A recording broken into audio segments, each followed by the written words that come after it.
She had a boundless spirit that soared above her life circumstances. She was an amazing young woman, full of life, charismatic, friendly. She's figuring out how to navigate what life looks like as a single mother. She tried to counsel others with their problems, even though she had her own. Until the sounds of sirens pierced a quiet autumn morning. She was assaulted. He left her tied up. This is just a tragedy. Can police stop her assailant before it's too late? There's another victim. He said, if I had some alcohol, you'll be dead. He's like, I don't want to kill y'all, like you better kill me. I mean, this guy is completely sick. We had to catch him quickly, or it was going to keep going. With police hot on his trail, he'll do everything he can to outsmart them. He obviously had perfected what he was doing. This all seemed to be some sort of game to him. That's him. Go, go, go, go. He said, how good is DNA? Is that good evidence? He had a fetish for violent sex. He's the prime example of a sociopath.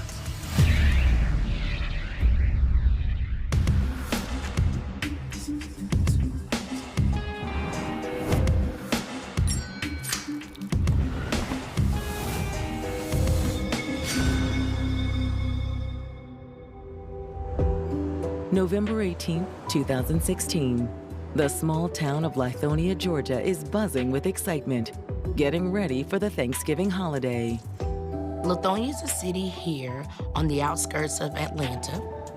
Lithonia is located in the unincorporated part of DeKalb County. It is middle income, mostly hardworking people. It's definitely a family town. It gives a little bit of big city with down home vibe at the same time.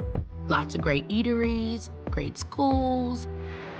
At 11:30 a.m., a local hotel is preparing for the influx of customers they get every year around the holiday season. Employees at the hotel was going about their routine of the day, cleaning rooms, getting them ready for incoming customers. A housekeeper was assigned to clean up room 207. She knocked on the door. Housekeeping. There was no answer. She again called out, housekeeping. Housekeeping. No one answered. At that time, they didn't necessarily find it suspicious. There wasn't a do not disturb sign on the door or anything like that, so she assumed the person staying there was out for the day. The housekeeper uses her master key to enter the room for its routine cleaning. But she's surprised to see it isn't empty after all. When she entered the room, she saw a young black female on her knees, face down on the bed. As she gets closer, she notices that her hands and her feet are bound. She appeared to be zip-tied in the back, and she realized that she was deceased. She was shocked and ran out of the room, screaming for her manager. Help! Help! DeKalb County Police are immediately dispatched to the scene. I walked into the room with another detective. I didn't see any blood around her body, but it looked like she had been suffocated. There was a black bandana in her mouth. Possible asphyxiation for cause of death. And as investigators continue their review of the crime scene, they find another piece of evidence that makes their hearts sink. Detective, take a look at this. On the table that housed the TV, there was a picture taken, a sonogram of an expected mother. It said she was 9 weeks pregnant. And in the corner of the ultrasound, there was the name Ashley Mays. Born and raised in Lithonia, 20-year-old Ashley Mays had a personality that was nothing short of magnetic. Ashley was an amazing young woman, charismatic, friendly, just pure joy to be around. Ashley was a ball of light, full of energy, just sharing her love with everybody. She loved dancing. Any opportunity she had, she was somewhere dancing, enjoying the music, taking pictures, living life. She was the life of the party.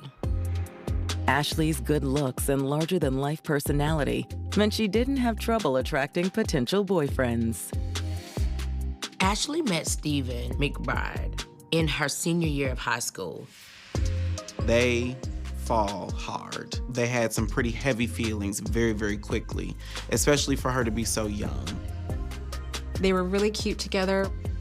It wasn't soon after they got together that Ashley found herself pregnant. Wow, you pregnant? Mm-hmm. You think we ready for this? You know, there's lots of concerns about, is he ready? Am I ready? Although they knew they wanted a family together, they didn't anticipate it being so soon. I really think we can make it work, Stephen. Well, if you're happy, then I'm happy. Fortunately enough, Stephen was supportive. He was as present as he could be. Even though they were young, they were in love, and they were happy to take this next step in their life. They both graduated from high school, and in 2013, their baby boy was born. But shortly before the birth of their son, tragedy struck. Stephen, he was murdered due to senseless gun violence. He was in the wrong place at the wrong time, which happens a lot in Atlanta, unfortunately. This completely shattered Ashley's world. He was her first love. He was the father of their child. She just had a baby. I mean, this just rocked her world as she knew it. She has now just dealt with the death of her significant other, the father of her child, and dealing with the financial uncertainty that comes with raising a baby. It's expensive. And eventually, the pressure became too much. Ashley ended up checking herself into a homeless shelter. Her son lived with relatives while Ashley worked to get back on her feet. Her family tried to help her out to the best of their abilities. However, Ashley wanted to do it on her own. She wanted her son to be able to be proud of her. The people that were staying there, they all just loved her so much. Miss Ida, do you have a blanket? No, I'll be all right. No, I have an extra one you can borrow. Oh, thank you, honey. Yeah, of thank course, you of so course. much. This wasn't an ideal situation, and yet Ashley made the most of this situation. She became a light to the other residents and even the staff at this local shelter. She really felt like it was important for her to make a way for herself and really lean on herself and become the woman that she wanted to be.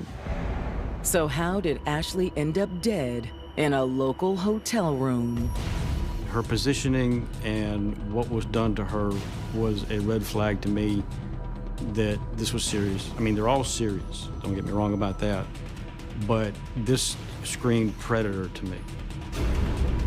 This wasn't the first time he'd done something like this. I knew it was going to happen again, and we needed to stop it.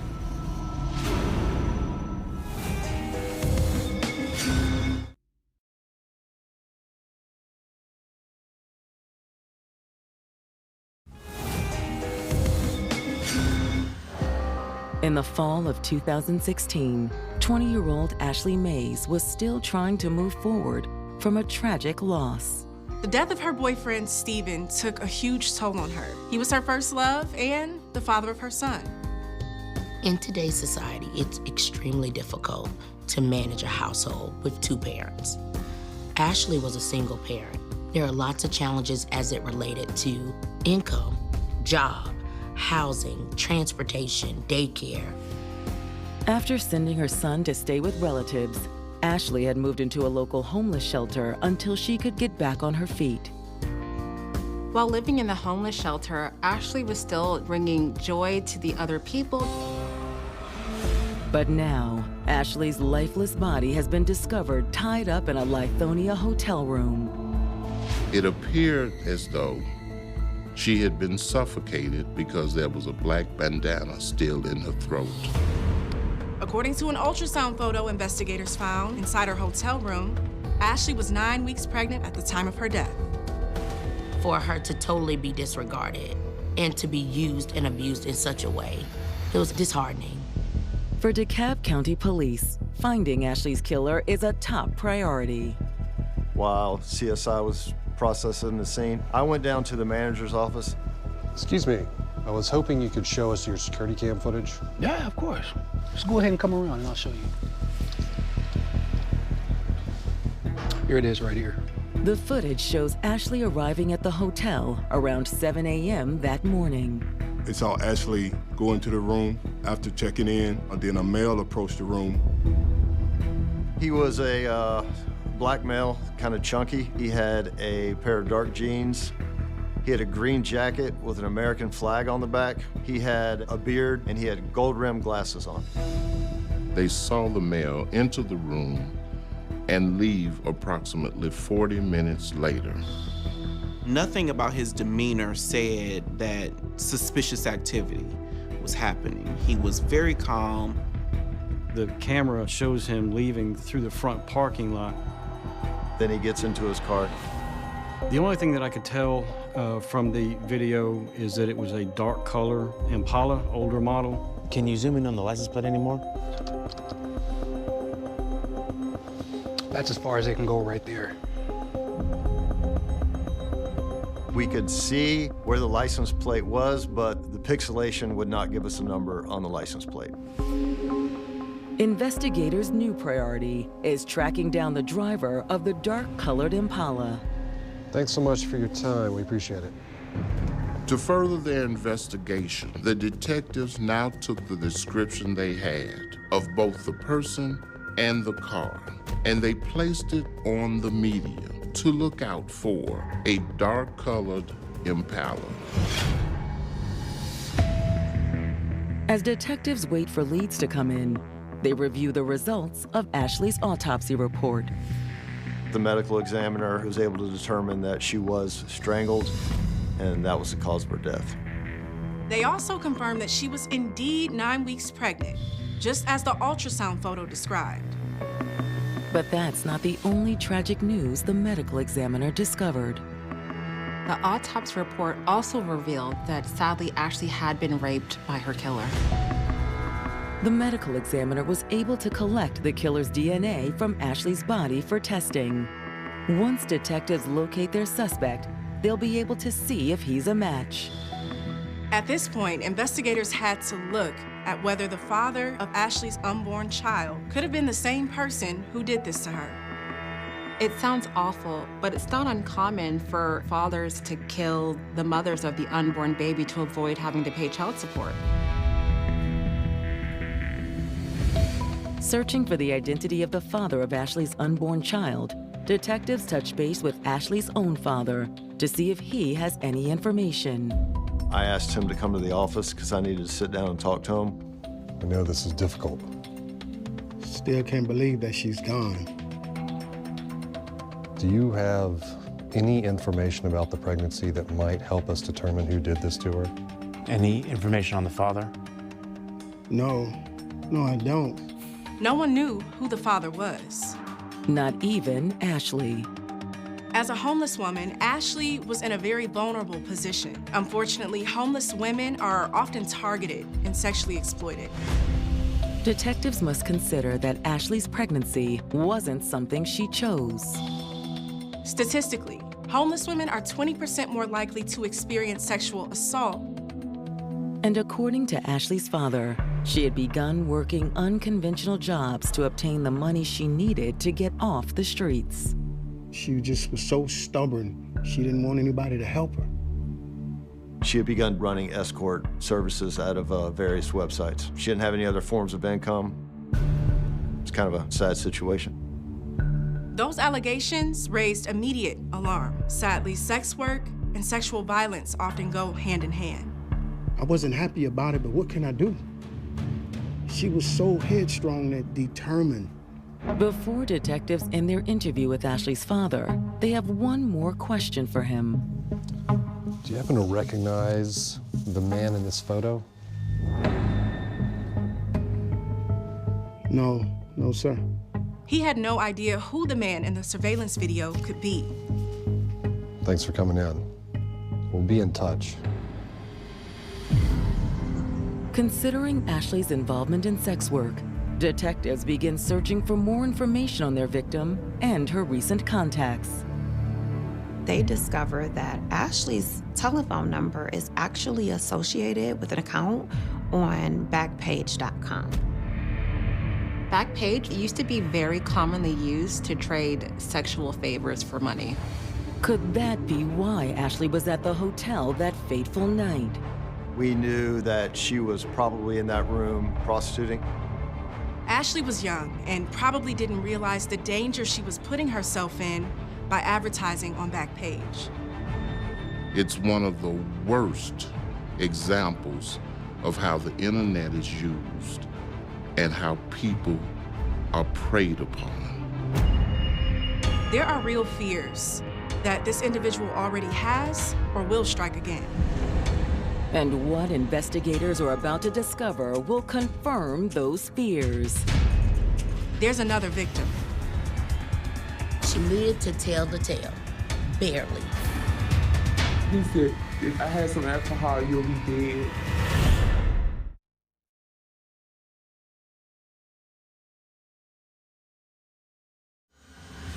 In the fall of 2016, Georgia detectives investigating the murder of 20-year-old Ashley Mays suspect her killer found her on Backpage.com after she posted an ad offering escort services. At the time of her death, Ashley was a young, pregnant mother with no reliable sources of income. Unfortunately, women who turn to this line of work often fall victim to violence. But is Ashley the only victim?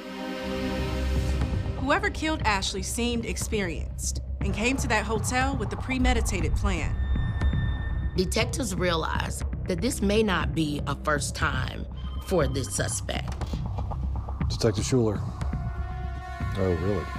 Once we got back to the office, we started talking about the case. At that point, it was brought up that our special victims unit had worked a rape case the week prior. And this incident had very eerie similarities to Ashley's case. Black bandana, zip ties. Suspect was wearing a green jacket with an American flag on it. So at that point, we realized that these two cases were going to be related. But unlike Ashley, this woman lived to tell the tale, barely. And the detectives want to talk to her as soon as possible. Absolutely. Let's bring her in. The victim, Raven Kyle, agrees to meet with the detectives working Ashley's case. Raven is a young, single mom. She has a post on Backpage where she exchanges her time for roses, which is code for money. She says on the morning of Friday, November 11th, she receives a message from a man offering to give her 100 roses for her time. Did he ever give you a nickname or say his name? He never said his name. He just... When you talked to him on the phone, how did he introduce himself? He never introduced himself. Is that common? Yeah. Okay. He asked for my address, and I texted him the address, and he came about 20 minutes later. Raven says her client arrived just before 8 p.m. He arrives in a dark Chevy Impala. He walked into her townhouse, and at that point, she was assaulted. And I turned around, he had the gun. And I'm like, what do you want? I'll give you whatever you want. He tied her with zip ties, the same as Ashley Mays. He tied my arms behind my back, and then he tied up my legs. He took the bandana out of his pocket, and he shoved it in my mouth, and he shoved it down my throat. And after that, he raped me. But Raven's horrifying experience didn't end there. He got the bleach out of my closet, and he just started pouring it all over me. He then asked her, "Do you have any alcohol?" When you mix bleach and alcohol together, it creates chloroform. If inhaled, chloroform can be very deadly. And I was like, no. He said, if I had some alcohol, you'll be dead. Then he left her tied up. She was able to free herself, ran out of her townhouse crying, screaming, Neighbors heard, came over and assisted and called 911. She knows she's very lucky to be alive. Raven describes her attacker as a large black male. How heavy set or how skinny was he? He was not skinny. Not skinny? The investigators show her the stills of the hotel surveillance. Is this the guy that attacked you? Yeah, that's him. That's him with the gold glasses, the boot, the black pants. That's him. She unequivocally so was able to confirm it is the same person. Before detectives conclude the interview, Raven provides another key piece of evidence. Raven's attacker took 2 of her phones, but as it turns out, she had a 3rd device that wasn't taken. And that device just happened to be the one that she was corresponding with him on. And I do have the phone number. She called that her work phone. So we were able to get the number that he contacted her from. Detectives find the same number in the records they've obtained for Ashley's cell phone. She had correspondence with his number just 1 hour before she was killed. The women were strangers. There were no 2 calls from the same number, except for one. So I knew that we were dealing with a good lead on who may have contacted these victims and then assaulted them. We started sending subpoenas to try to get the identity of the owner of that phone number. It's no easy task. The phone provider was what we call a VoIP, or a voice over internet protocol device. Unlike traditional mobile phones that use cell towers, VoIP devices make and receive calls using the internet.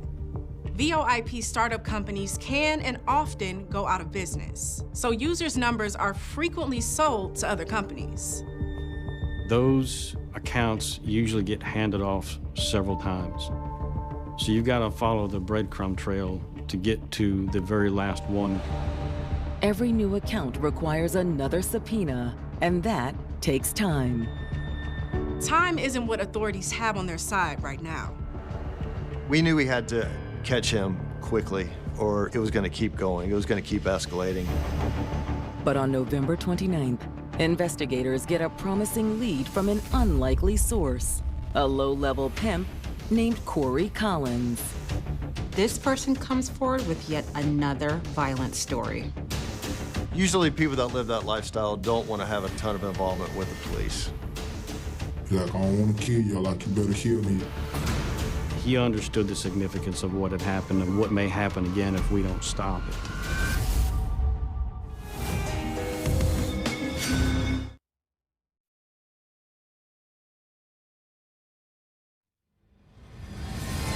In the fall of 2016, a string of violent attacks, including one that claimed the life of 20-year-old Ashley Mays, has authorities in Lithonia, Georgia, racing for answers. There is evidence that would definitely indicate he is a predator and he would do this again. Now investigators are speaking with a man who claims to have information on another violent assault. Corey Collins was a low-level pimp in the area. He was afraid for his girl's safety after all the violence that had been plaguing the city's sex workers lately. Usually people that live that lifestyle don't want to have a ton of involvement with the police. They want to handle their own business and move on to their next job. But he gave us information that really assisted us in solving this case. So he did a good thing. Corey tells detectives that on November 13th, a man reached out on Backpage to enlist the services of one of his girls. You ever talked to him before? No. Corey arranged for the date at a local hotel. He got 2 rooms side by side, just in case there was any funny business going on. Minutes later, Corey, from his room, hears screams. It was real loud, so I ran to swat the key and came in. Yo, what the hell is going on here? I didn't do nothing. He saw the victim with a black bandana in her mouth and she was bleeding. She was in an obvious struggle with this guy. This guy was in possession of a firearm. We both had our guns on each other. What did he say to you when you came in? He was just looking scared. Then he was like, I didn't do nothing. She got the money. And they kind of had about a 30-second standoff where they just stared at each other. And he started backing up out the room, and he was like, I don't want to kill you. Like, you better kill me. But Corey knew he didn't need a murder on his hands. And he just kept backing up. And he was like, don't shoot me. And I was like, man, you better get some. The male is able to get outside the hotel room. Bob, you better run! The assailant fled the scene in a dark-colored sedan, just like the one police had on surveillance from Ashley Mace's murder. Detectives know tracking down the suspect's dark-colored Impala is crucial to their investigation. But they soon receive an even more promising Crime Stoppers tip. We got a call from a young lady who claimed to know the male that was responsible for these crimes. She was another sex worker. When I saw the Crime Stoppers alert, I just knew I needed to call in. The woman tells detectives she knows someone who fits the description of the man police have been searching for. His name is Trey Williams, and he has frequent interactions with the sex workers in town. He also drives a dark-colored Impala. We talked to her, and she agreed to set up a date later that evening to kind of lure him into the apartment complex. As night falls on Lithonia, police set up a stakeout. Myself and Detective McQuilkin were at the location with uniformed officers. When authorities see the Impala pull in, they take action. That's him. Go, go, go, go. We initiated a traffic stop on him and took him into custody. What's going on? You're under arrest. I didn't do nothing. Once Trey Williams is detained, detectives search his vehicle.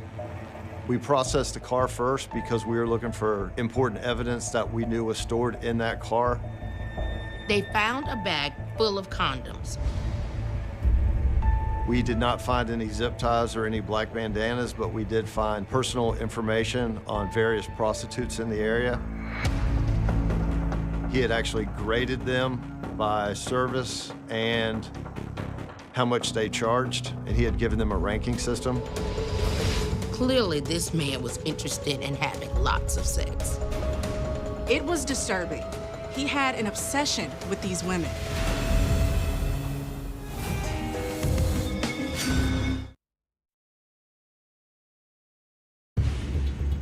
In the winter of 2016, police have Trey Williams in custody for the murder of Ashley Mays and the violent assaults of at least 2 other women.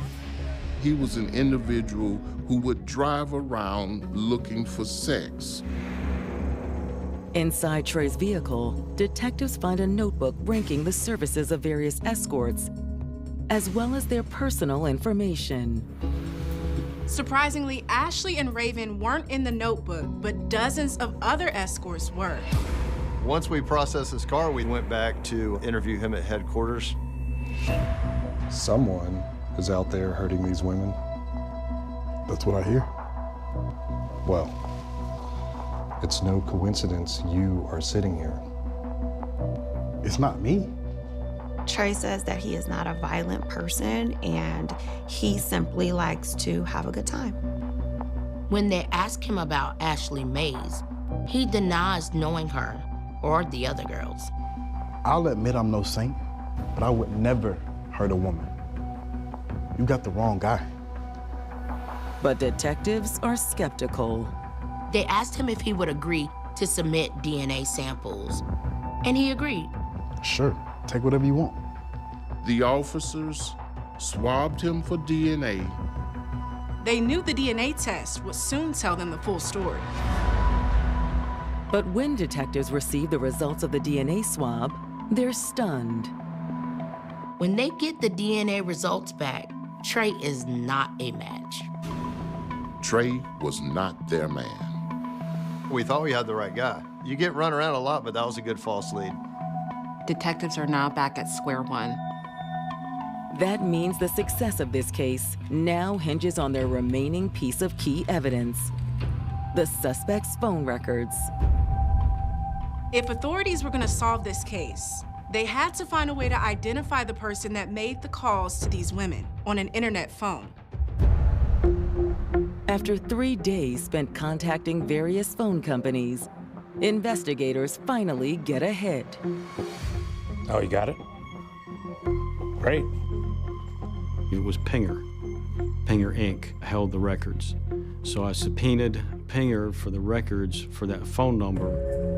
There's no name associated with the account. However, there is a username. Tariq Hall, 1992.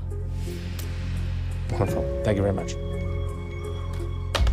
I immediately assumed 1992 was a birth year, and I was able to quickly find a Tariq Hall with that birth year.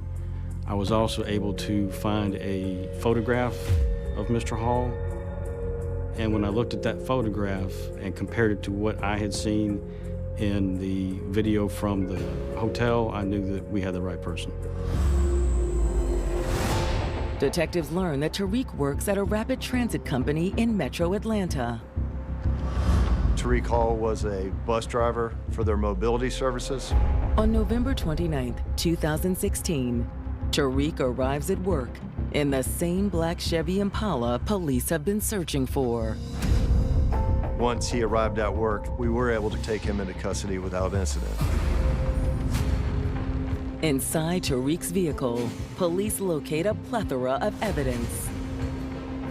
We found several black bandanas that matched the previous crime scenes and zip ties that were already put together in a position to where they could be used as handcuffs very quickly. Back at the station, detectives sit down with their new prime suspect. I read him his Miranda rights, and he agreed to waive his rights and provide me with a statement. Tariq also agreed to a DNA swab.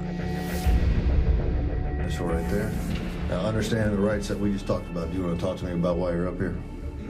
Yeah. So we had a lengthy conversation. I asked him about his involvement with young ladies that worked on Backpage. How often do you call girls on Backpage?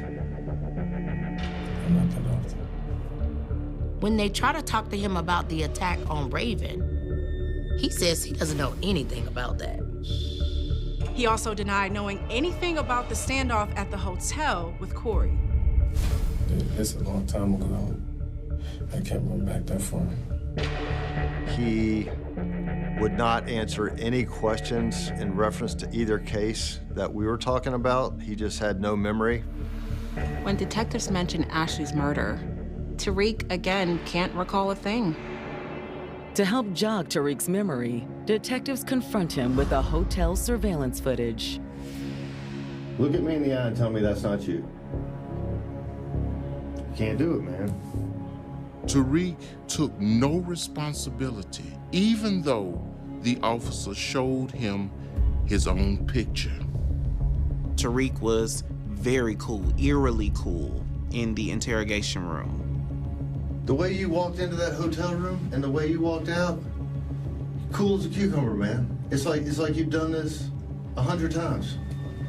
Tariq's demeanor showed a person who did not care about the life of anybody. And detectives are getting frustrated with his nonchalant attitude. I wasn't in You were in the damn room, Tariq. Don't look at me like I'm stupid and tell me that you weren't in that room. All right? Don't disrespect me like that. He seemed absolutely unbothered by any of the evidence that they were bringing against him. You know where you up?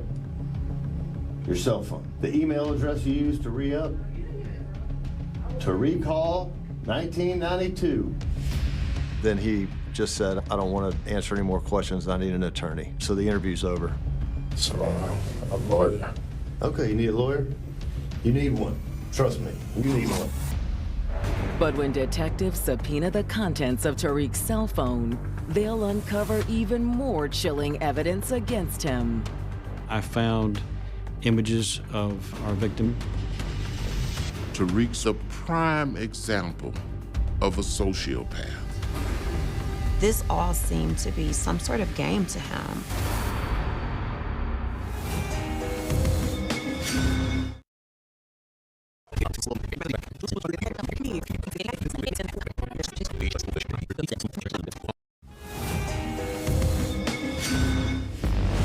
Police have arrested 24-year-old bus driver Tariq Hall for the murder of Ashley Mays and assaults against 2 other women in the Atlanta area.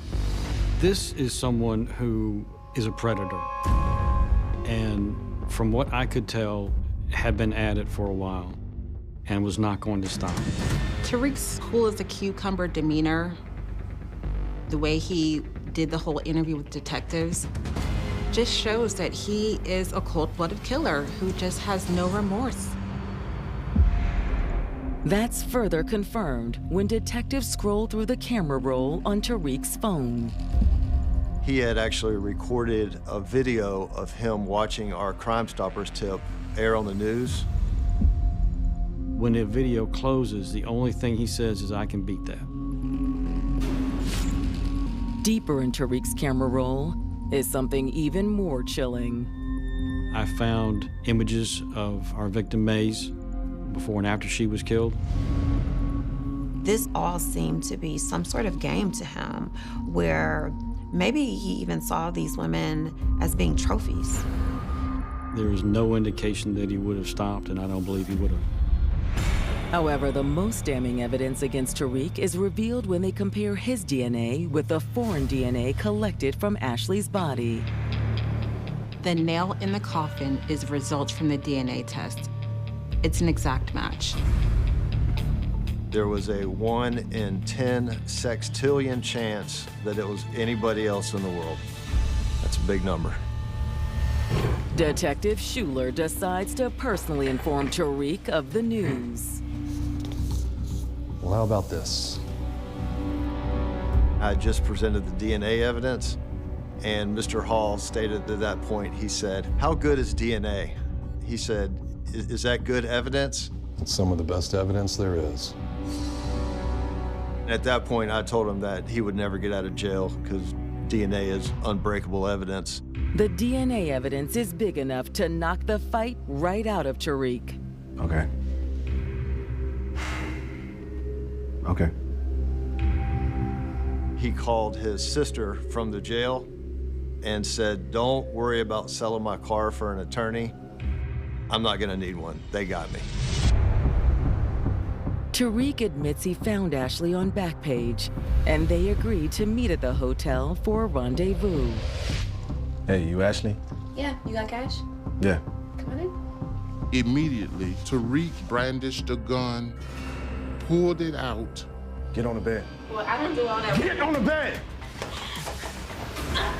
He made her lay down. Please stop! Shut up! Next, he pulled zip ties out of his pocket and zip tied her hands and her feet behind her back. He shoved a bandana in her mouth, just like he did with Raven, and snapped a few photos. Then he had his way with her. In the process, Tariq admits he strangled Ashley. Once she was dead, he took more photos. I mean, this guy is completely sick. Then he calmly walked out of the hotel. Tariq, why? Why did you do it? I don't know. I just lose control sometimes. He essentially just had a fetish for violent sex and didn't care when it went too far. People ask me why Ashley, why kill that one?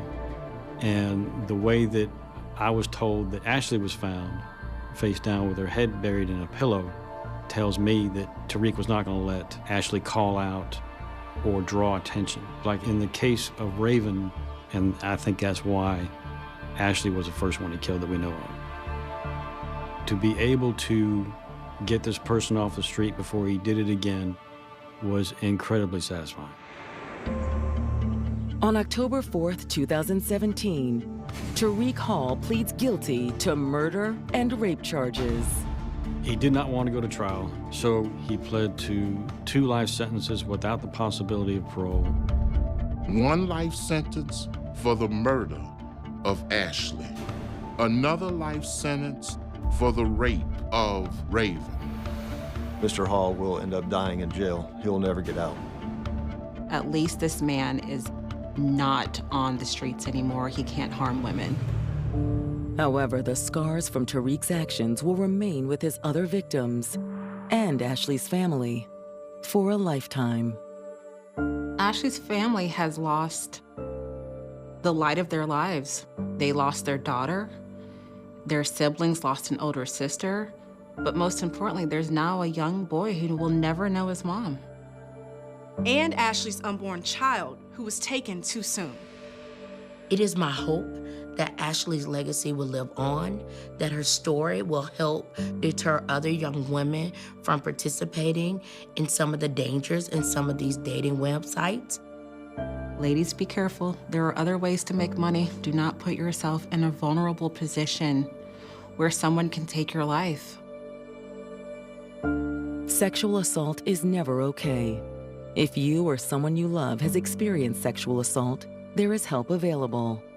Call the National Sexual Assault Hotline at 1-800-6. Nicholas testified that Timothy had previously mused about committing acts of extreme violence and destroying the evidence through boiling or burning, despite the defense's argument that no body had been recovered. The jury returned a guilty verdict. At his sentencing hearing, Timothy took the stand to claim self-defense, asserting that Tanisha had threatened him with a knife and that he had blacked out. However, under cross-examination, he admitted to using a smoker to incinerate her remains. The jury sentenced him to 99 years in confinement. Section 2. The shadows of obsession and the devastating consequence of vicarious jealousy. We transition now to the second narrative, which unfolded in North Carolina in January of 2008. On a freezing winter morning, commuters on Interstate 540 in Raleigh spotted a body lying in the grass beside the road. First responders determined the victim was a young woman who had suffered multiple stab wounds to her face, neck, and torso. Half a mile down the highway, investigators located an abandoned white passenger vehicle. A passing commuter, Darren Curtis, recognized the vehicle as belonging to his wife, 21-year-old Latrice Curtis. Darren returned to the crime scene, where his worst fears were confirmed. Latrice, a promising business administration student at North Carolina Central University, had been brutally murdered. The autopsy revealed that Latrice had fought desperately for her life, sustaining defensive wounds to her hands. It also revealed the presence of a condom inside her body, indicating recent consensual intimacy. Phone records showed a flurry of late-night calls between Latrice and Stephen Randolph, a talented student-athlete on the university basketball team who harbored aspirations of playing in the National Basketball Association. When questioned, Stephen initially claimed they were merely casual classmates. However, when presented with the forensic and digital evidence, he admitted to an ongoing, secret romantic relationship. He explained that they had been together on the night of the murder, and that the intimacy had ended with a condom becoming lodged, causing Latrice to leave in a state of anxiety regarding a potential pregnancy. The investigation then turned to Stephen's living arrangements. He resided in the basement of a home owned by a prominent local religious figure, Pastor Robert Reeves, often referred to as the Bishop. Reeves had offered Stephen affordable lodging and presented himself as a mentor. Reeves initially provided an alibi, claiming he was attending a church service on the night in question. though his sister, who attended the same congregation, could not verify his presence. A breakthrough occurred when a state trooper report confirmed seeing Pastor Reeves' vehicle parked on the shoulder of Interstate 540, near the location where Latrice's body was discovered at approximately 1:30 in the morning. When investigators questioned Reeves again, they noticed deep scratches and abrasions on his arms, which he claimed were the result of an accident while moving a heavy desk with Stephen. However, Stephen denied any such incident. Furthermore, Stephen revealed that Pastor Reeves had exhibited highly inappropriate, sexually suggestive behavior toward him, even offering to waive his rent in exchange for physical favors. Stephen had rejected these advances. Following this rejection, Stephen and his other girlfriend, Velma Newton, began receiving anonymous, threatening telephone calls, and Stephen's car tires were slashed. Phone records confirmed these blocked calls originated from Reeves' mobile device. Reeves harbored an intense, unrequited infatuation with Stephen. Unable to possess Stephen himself, he monitored Stephen's interactions with women with pathological jealousy. He viewed Latrice not merely as a rival, but as a contaminant to his idealized fantasy of Stephen's future. When he learned of their sexual encounter and the potential complication of a pregnancy, his obsession turned homicidal. He followed Latrice as she drove home, forced her to pull over on the dark highway, and unleashed his fury. DNA testing confirmed the presence of Robert Reeves' genetic material inside Latrice's vehicle. In September of 2009, Reeves stood trial. Despite the defense's efforts to cast doubt on the DNA evidence and suggest Stephen Randolph was the true perpetrator, the jury found Reeves guilty of first-degree murder. He was sentenced to life imprisonment without the possibility of parole. Section 3. The tragedy of untamed jealousy and the fatal intersection of insecurity and authority. Our final study takes us to Gainesville, Texas, in December of 2004. In the early morning hours, hotel staff responded to a call from a guest room. Upon entering, they discovered 44-year-old Denise Miller lying on the floor in a semi-conscious state, suffering from a gunshot wound to her head. Beside her lay a .25 caliber handgun and a bottle of sleeping medication. She was rushed to a medical facility where she survived but suffered permanent physical impairments, including partial paralysis, blindness in one eye, and profound memory loss. The investigation quickly connected Denise to another ongoing inquiry. Just 24 hours earlier, her boyfriend, 37-year-old Little Elm police officer Wayne Irby, had failed to report for his morning shift. This was entirely unprecedented for the dedicated 6-year veteran.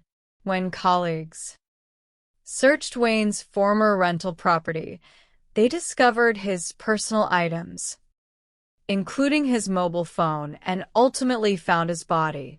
He had been killed by a single gunshot wound to the back of the head.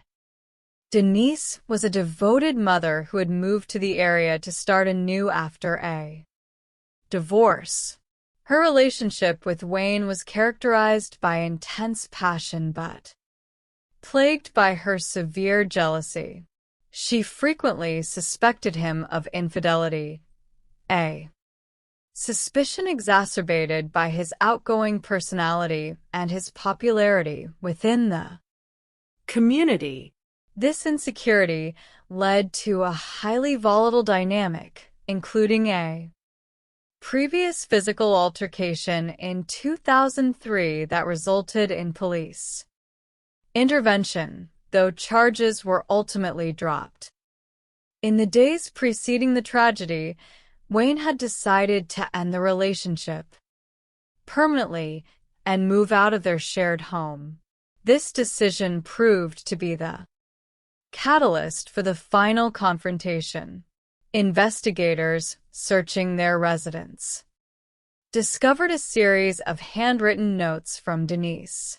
One note expressed a desire to end her own life, while another, left on the kitchen island, read as a confession, apologizing for taking both of their lives. In Denise's hotel room, a third note was recovered, which claimed that the shooting of Wayne had been an accident. When questioned by Texas Ranger Tracy Murphy at her bedside, Denise exhibited severe confusion and claimed to have no memory of the shooting or her subsequent suicide attempt. Neurological experts acknowledged that the trauma of a self-inflicted gunshot wound, combined with toxic substances, could indeed induce genuine amnesia. Forensic analysis of the .25 caliber bullet recovered from Wayne's head matched the weapon found beside Denise in the hotel room. This firearm belonged to her stepfather. Testing also revealed that the trigger of the weapon required nearly 5 pounds of pressure to discharge, contradicting the defense's assertion of an accidental firing. Furthermore, the trajectory of the bullet entering the back of Wayne's head and Denise's failure to summon medical assistance immediately after the shooting pointed to an intentional act. In July of 2006, Denise stood trial. The prosecution presented the written confessions and the scientific evidence, while the defense maintained the narrative of a tragic accident followed by a panic-induced state. The jury found Denise guilty of murder. She was sentenced to 62 years in prison, a duration that effectively ensured she would spend the remainder of her life incarcerated. Section 4. A psychological synthesis of obsessive behaviors. Each of these tragedies represents a catastrophic failure of emotional regulation, where the perpetrators sought to resolve their internal conflicts through the total erasure of another human being.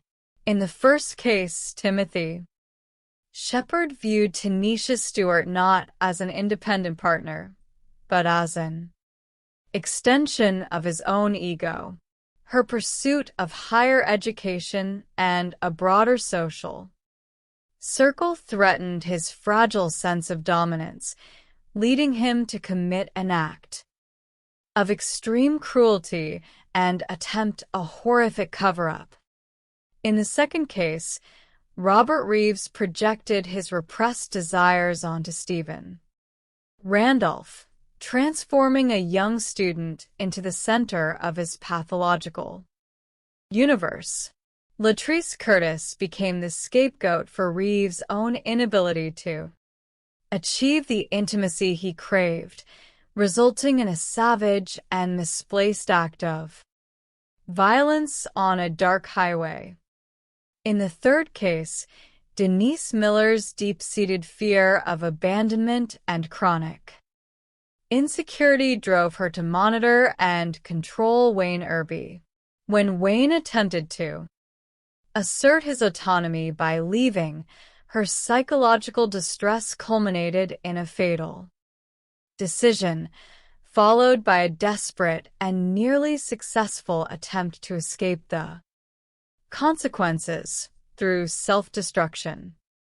In all three instances, the dedication of the investigative forces from the local officers who noticed a colleague's absence to the forensic specialists who analyzed microscopic enamel fragments and genetic material ensured that the truth was brought to light. These cases serve as profound reminders of the importance of recognizing the warning signs of obsessive control and possessiveness within relationships and the enduring power of justice in the face of tragedy. Through the meticulous reconstruction of these events, we honor the memory of Tanisha Stewart, Latrice Curtis, and Wayne Irby. Their lives, though tragically shortened, continue to possess meaning as we seek to understand the complexities of human behavior and reinforce the vital role of empathy, vigilance, and community awareness in preventing future tragedies. The triumph of justice in these cases stands as a testament to the tireless efforts of those sworn to protect the public and uncover the truth. The path of the investigator and the psychology of obsession.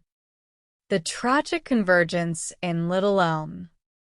In the quiet, early hours of December 11th, 2004, the peaceful atmosphere of Gainesville, Texas, was shattered. It was a cold morning just past 4 a.m. when the night manager of a local hotel received an alarming call from one of the guest rooms. The voice on the other end of the line was strained, slurring, and filled with deep distress. Sensing that something was terribly wrong, the manager walked down the quiet hallway to investigate. He knocked on the door of room 104, calling out to the guest, but there was no response. The deadbolt was firmly engaged from the inside. Recognizing the urgency of the situation, the manager summoned a maintenance worker to break open the door. When they crossed the threshold into the darkened room, they made a shocking discovery. A woman was lying on the floor in a crumpled, fetal-like position. She was bleeding from a severe head wound, and the room was in a state of disarray. Near her lay a .25 caliber handgun. The manager immediately contacted 911, requesting emergency medical technicians and police officers to secure the scene. When the emergency responders arrived, they found the situation chaotic. The primary goal of the officers was to save the woman's life. Emergency medical technicians arrived moments later, and she was immediately rushed to a nearby trauma center. Back at the hotel, investigators began the process of making sense of the evidence. There was alcohol present, along with over-the-counter sleeping pills. The physical evidence pointed to two possible scenarios. Either the woman had attempted to take her own life, or an assailant had inflicted the injury and fled the scene. The situation grew significantly more complex when investigators identified the woman as Denise Miller. They soon discovered that Denise and her boyfriend, a local police officer named Wayne Irby, had been reported missing just 24 hours earlier in the nearby town of Little Elm, Texas. Wayne had failed to show up for his morning shift, raising immediate concerns among his colleagues on the police force. To understand the tragic path that led to this hotel room, investigators had to reconstruct the lives of Denise Miller and Wayne Irby. Denise had grown up in Kansas City, Missouri, where she was known as a popular and personable young woman. At the age of 22, she married her college sweetheart and later gave birth to 2 children, Whitney and Walter. When her marriage ended in divorce in 1995, Denise decided to seek a fresh start. At 36 years old, she moved with her children to the close-knit suburb of Little Elm, Texas. Denise was successful in her professional life, securing a good position with a liquor distributor and building a beautiful home. In 2003, she met Wayne Irby, a 37-year-old police officer and a 6-year veteran of the Little Elm Police Department. Wayne was a dedicated officer who loved his work and was highly regarded by his peers. He was also a divorced father. The two began dating, and their relationship quickly grew serious. However, beneath the surface of their romance, deep-seated trust issues began to emerge. Denise was highly sensitive to the attention Wayne received from other women in the community.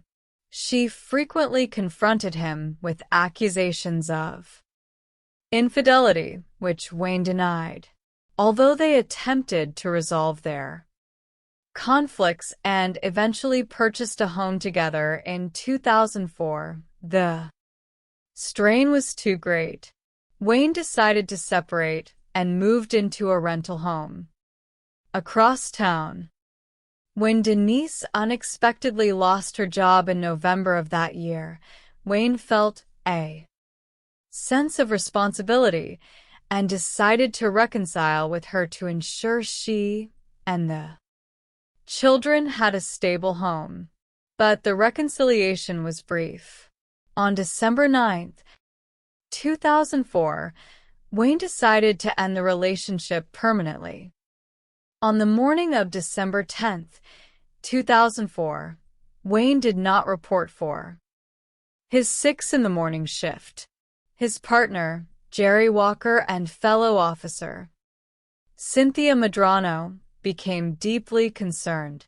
Chief Waylon Rhodes dispatched officers to conduct a welfare check at Denise's residence, but no one answered, and no vehicles were in the driveway. Investigators spoke with Denise's children, Whitney and Walter, who had not seen their mother or Wayne in nearly 24 hours. Whitney recalled a strange midnight phone call from her mother, expressing love and telling them to prepare themselves for school. This departure from normal behavior heightened the concern of the police. Detectives Jerry Walker and James Wynn decided to search the rental home that Wayne had recently occupied. Utilizing a key from the landlord, they entered the quiet residence. In the kitchen, they found Wayne's personal fanny pack and his mobile telephone, which he rarely left behind. Down the hallway, Officer Wynn discovered Wayne's body. He had been shot once in the back of the head. There were no signs of a struggle. The investigation intensified as authorities from the Denton County Sheriff's Office and the Texas Rangers joined the search. The position of Wayne's wound suggested he had been shot from behind, possibly caught completely off guard. Because Denise was missing, police issued an all-points bulletin for her and her Vehicle. A search of Denise's home revealed two significant pieces of evidence. Investigators found a handwritten note in the master bedroom that suggested she was contemplating suicide. Furthermore, Wayne's police duty belt was hanging on the wall, but his holster was empty. His service weapon was missing. Detectives dug deeper into the couple's history and uncovered a domestic violence complaint filed by Denise in December 2003. She had accused Wayne of assaulting her after she caught him with another woman at his rental home. However, she had withdrawn the complaint the following day, admitting she had fabricated the details out of anger. This pattern of behavior suggested a high level of volatility and possessiveness. A second note was discovered on the kitchen island at Wayne's rental home. Written by Denise, it read, "I am sorry I took both of our lives. Please contact our moms." This note served as a written confession, indicating she had taken Wayne's life and intended to take her own. The discovery of Denise in the Gainesville hotel room at 4 a.m. on December 11th confirmed she had attempted to carry out her plan, along with the .25 caliber handgun. Investigators found Wayne's missing .40 caliber service pistol. It appeared Denise had first attempted to use Wayne's weapon, but she had loaded the ammunition backward, causing the firearm to jam. She then turned to the .25 caliber handgun, which belonged to her stepfather. In the hotel room, police also recovered a third, longer note. In this letter, Denise claimed that she had accidentally shot Wayne, panicked, and fled. This created a complex psychological puzzle for the investigators. Was the shooting truly an accident, or was it a premeditated act born of rejection and anger? Texas Ranger Tracy Murphy interviewed Denise at the hospital. Despite her severe injuries, Denise was able to speak, though her memory of the event was extremely limited. She denied knowing that Wayne was dead or that she had shot herself. The trauma to her brain, combined with the ingestion of alcohol and sleeping pills, had caused significant cognitive impairment, resulting in temporary amnesia.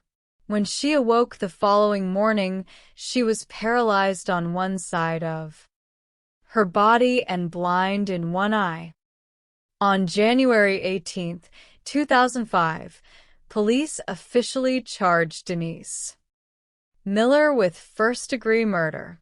After 18 months of rehabilitation and physical therapy, she was declared competent to stand trial.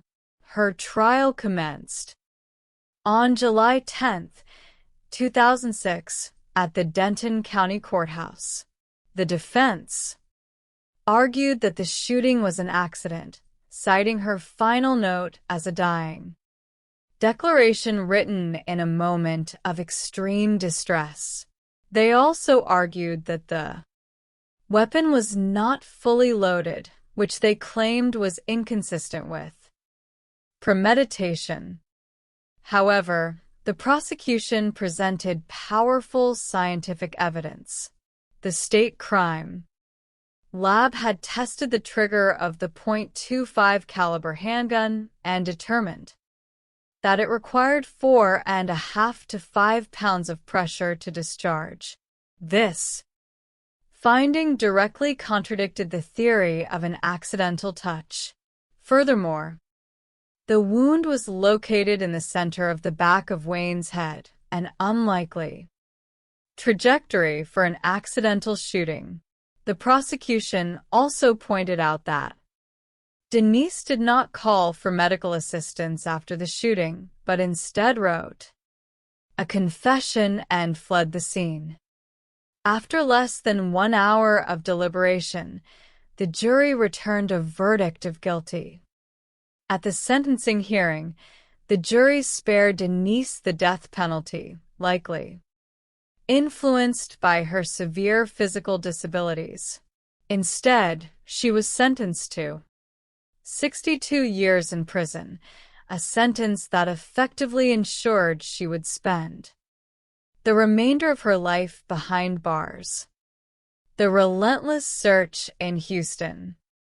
We now transition to the second case, which occurred in March 2007 in Houston, Texas. This case serves as a profound study in the devastating consequences of possessiveness and the relentless pursuit of justice by law enforcement and the community.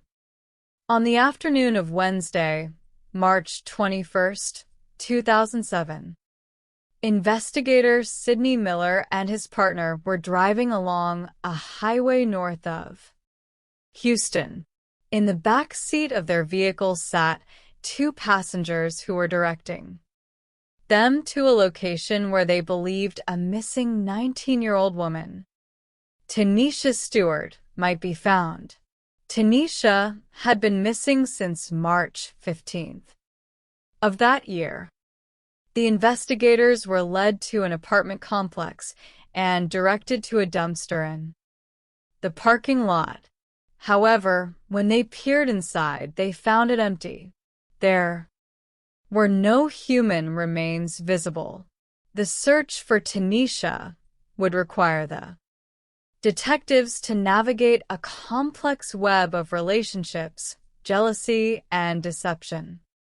Tanisha Stewart was a bright and promising young woman who grew up in a challenging neighborhood in Houston. Despite facing adversity and losing her father at a young age, she excelled in her studies and maintained a positive, driven attitude. In May 2005, while working at a pizza restaurant, the 17-year-old Tanisha met 25-year-old Timothy Shepard. Despite their 8-year age gap, a romantic relationship developed between them. Timothy made an effort to win over Tanisha's family, helping with household chores and fixing electronic devices. He was embraced as a member of the family. However, Tanisha's life took a significant step forward when she earned a scholarship to Texas Agricultural and Mechanical University. The move to the university campus, located nearly 2 hours away from Houston, introduced new dynamics into their relationship. 3 months into her first semester, Timothy briefly ended the relationship to return to an old girlfriend, but later regretted his decision and sought a reconciliation. They began dating again, but Tanisha had grown more independent, meeting new people and expanding her social circle. When Tanisha returned home for spring break in March 2007, she spent much of her time with her friends, planning to attend a concert. Her sister, Gayla Taylor, experienced a disturbing nightmare about Tanisha's safety, which Tanisha dismissed, promising she would be fine. On Sunday, March 18, 2007, Gayla received a phone call from their mother, who revealed that no one had heard from Tanisha since Thursday. She had failed to show up for the concert, and her mobile telephone went unanswered. Tanisha's family filed a missing persons report on Monday, March 19th. Investigators identified Timothy Shepard as one of the last people to see Tanisha. During questioning, Timothy claimed he had picked Tanisha up early on Thursday morning. He stated that she received a telephone call from a male college friend, Mark Marks, which sparked an argument. According to Timothy, Tanisha refused to discuss the matter and walked out of his apartment later that morning. He claimed he had not seen her since. Timothy provided written consent for a search of his apartment, but investigators found no physical evidence of a crime at that time. They returned his keys and turned their attention to Mark Marks. Mark cooperated with the police and explained that Tanisha was planning to end her relationship with Timothy so they could be together. Investigators verified Mark's alibi, confirming he was at a party on South Padre Island when Tanisha disappeared, eliminating him as a suspect. The search for Tanisha continued, with volunteers and family members canvassing the area around Timothy's apartment complex. Neighbors reported a highly unusual event. The day after Tanisha's disappearance, Timothy spent the entire weekend operating 2 outdoor grills continuously, producing an excessive amount of smoke. Some neighbors had called the fire department due to the intensity of the smoke. A firefighter noted seeing what appeared to be meat soaking in a bathtub filled with water inside the apartment. Furthermore, a neighbor reported seeing Timothy pouring a massive quantity of bleach on his patio, so strong that it irritated her eyes. These details raised significant suspicions among the investigators, but they lacked the concrete physical evidence necessary to file criminal charges. In desperation, Tanisha's family contacted Quan Nell X, a well-known community activist. Quan Nell agreed to assist and arranged a private meeting with Timothy Shepard at his apartment.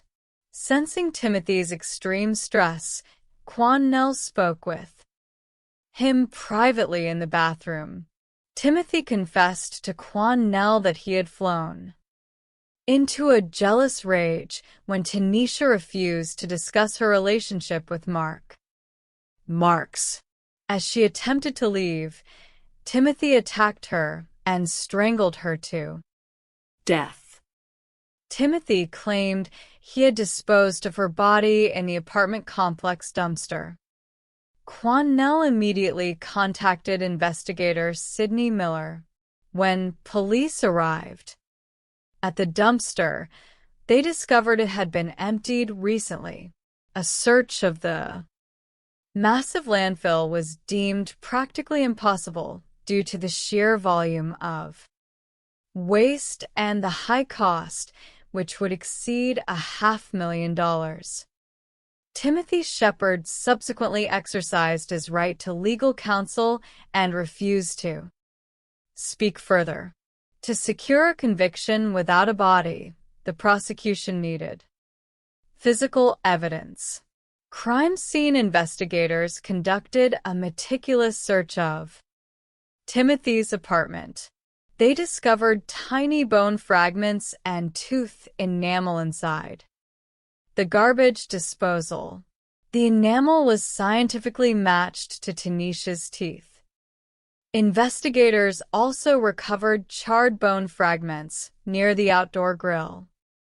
A grand jury indicted Timothy Shepard for murder. The trial began on September 29, 2008. The prosecution argued that Timothy had murdered Tanisha, dismembered her body, and incinerated her remains using the outdoor grills to conceal the crime. The prosecution's case was bolstered by the testimony of Quan Nell X and Timothy's cousin, Nicholas Shepard. Nicholas testified that Timothy had previously threatened to harm Tanisha if she ever tried to leave him, specifically mentioning that he would cut her up and boil her. During the sentencing phase of the trial, Timothy took the stand and claimed he had acted in self-defense, asserting that Tanisha had attacked him with a knife. During their argument, his defense presented photographs of minor cuts on his hands from the night of his arrest. However, when questioned about his actions after her death, Timothy admitted he had placed her remains in a smoker. The jury rejected the self-defense claim, upheld the guilty verdict, and sentenced Timothy Shepard to 99 years in prison, ensuring that he would remain incarcerated for the maximum period allowed by law. The destructive obsession in Raleigh. We now turn to the third case, which occurred in Raleigh and Durham, North Carolina, in January 2008. This case explores the psychological themes of obsession, deception, and the scientific methods utilized by law enforcement to uncover a hidden criminal. On the cold morning of Wednesday, January 30th, 2008, at approximately 7:30 in the morning, motorists traveling along Interstate 540 in Raleigh spotted a body lying in the grass beside the road. Emergency medical technicians and police officers arrived to find a young woman who had been brutally stabbed multiple times about her face, neck, and torso. There was no murder weapon at the scene. A short distance away, a commuter named Darren Curtis noticed traffic backing up. As he drove past the crime scene, he spotted a white vehicle parked on the side of the highway that closely resembled his wife's car. Realizing it belonged to his 21-year-old wife, Latrice, Darren returned to the scene in a panic. Detectives confirmed that the deceased woman was indeed Latrice Curtis. Latrice was a popular and dedicated student who had recently married Darren. She was finishing her business administration degree at North Carolina Central University in Durham. Her brutal death, involving upwards of 40 stab wounds, suggested an extreme level of personal anger and hostility. Her carotid artery and jugular vein had been severed, and her hands bore defensive wounds, indicating she had fought her attacker.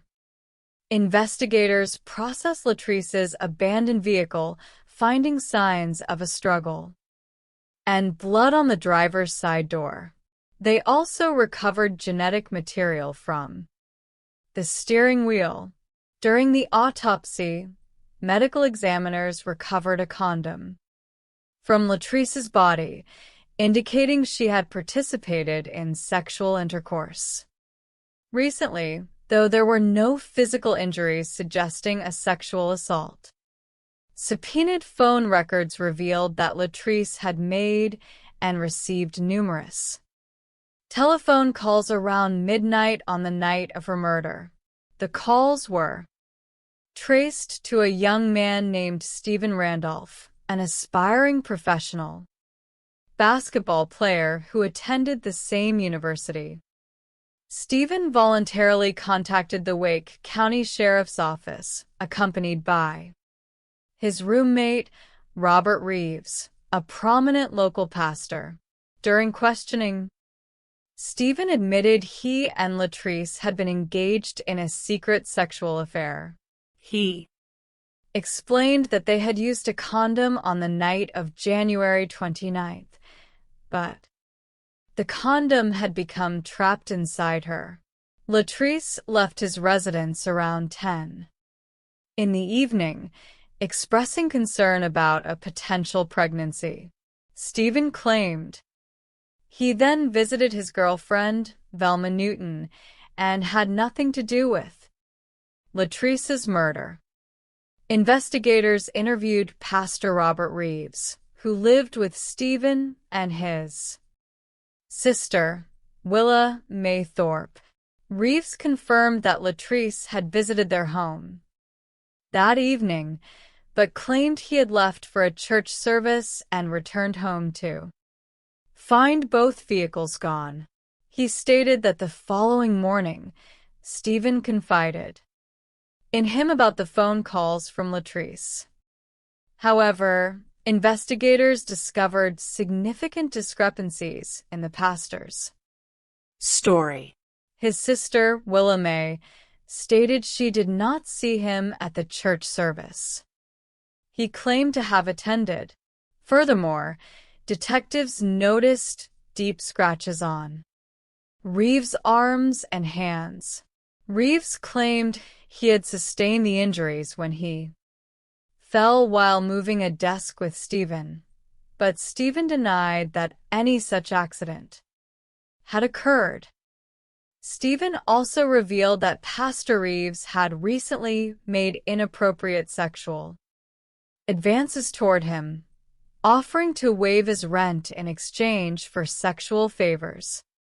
Following Stephen's rejection of these advances, Stephen and Velma began receiving anonymous, threatening telephone calls, and Stephen's car tires were slashed. Phone records confirmed that the blocked, threatening calls originated from Pastor Reeves' mobile telephone. A critical piece of evidence emerged from State Trooper Isaac Cooper. Cooper reported that at approximately 1:30 in the morning on January 30th, he had observed two vehicles with their hazard lights on along Interstate 540. One of the vehicles was Latrice's white car. The other vehicle was registered to Pastor Robert Reeves. The state crime lab analyzed the genetic material recovered from the steering wheel of Latrice's car and matched it to Pastor Robert Reeves. Although Stephen's genetic material was found under Latrice's fingernails, this was consistent with their consensual intimate encounter earlier that evening. The presence of Reeves' genetic material inside her vehicle, combined with his lack of a credible alibi and his injuries, pointed directly to his guilt. The psychological analysis suggested that Robert Reeves had developed a powerful, obsessive infatuation with Stephen Randolph. He viewed Latrice as a threat to his desire for Stephen.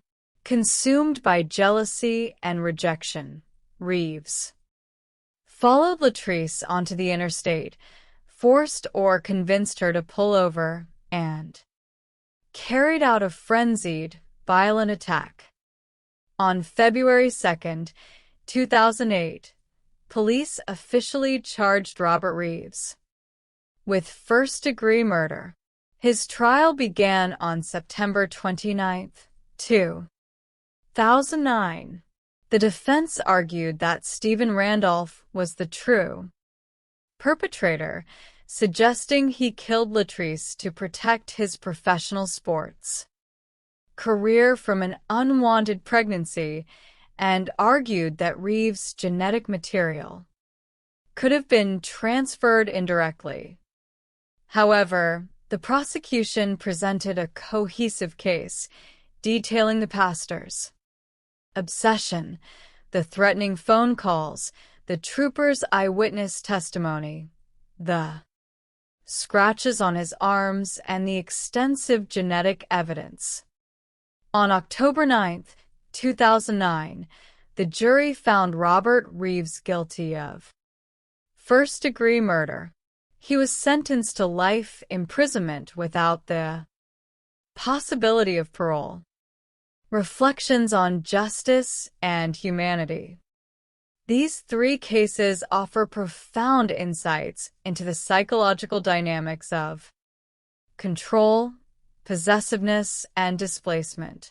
In each scenario, the perpetrators sought to impose their desires onto others through violence, only to find their actions systematically dismantled by the dedicated efforts of law enforcement, officers, forensic scientists, and community members.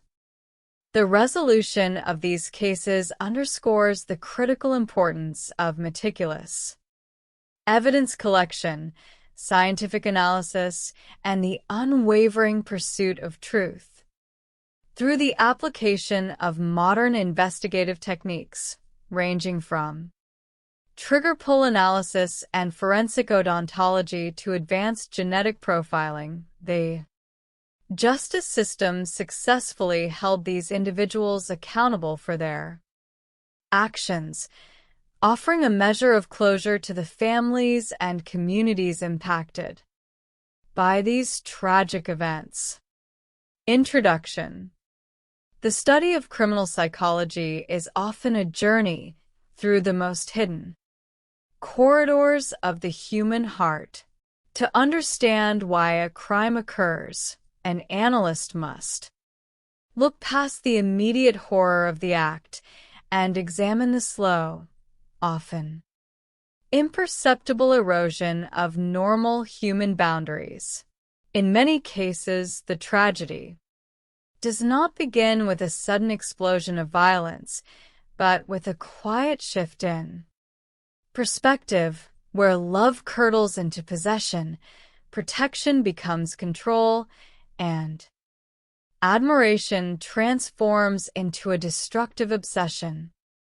As investigators, psychologists, and chroniclers of human behavior, we are tasked with reconstructing these narratives. Our goal is not merely to recount the details of a crime, but to honor the lives of the victims, respect the tireless efforts of the law enforcement officers who seek the truth, and provide the community with the analytical tools to recognize the early warning signs of pathological behavior. By examining three distinct cases, we can explore how normal lives are disrupted by the dark undercurrents of the human mind and how justice, through careful forensic science and patient detective work, ultimately prevails. The tragedy of Wayne Irby and Denise Miller. In the quiet landscapes of North Texas, where small towns blend into the expanding suburbs of the Dallas metropolitan area, the community of Little Elm was known for its peaceful neighborhoods and close-knit relationships.